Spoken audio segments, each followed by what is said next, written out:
Nebezpečný zboží je všude kolem nás, jsou to věci, které máme běžně kolem sebe.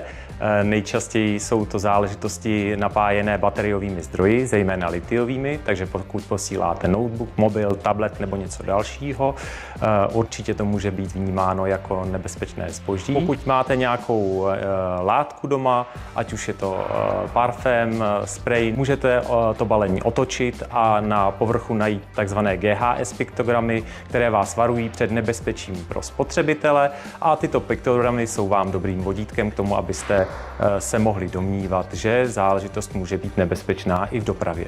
DHL Express vám v takovém případě velice ráda nabídne zákaznickou podporu, takže pokud si nejste jistí, obraťte se na naši infolinku svého obchodníka nebo e-mailové kontakty, které najdete na našem webu, a my se vám budeme snažit pomoci.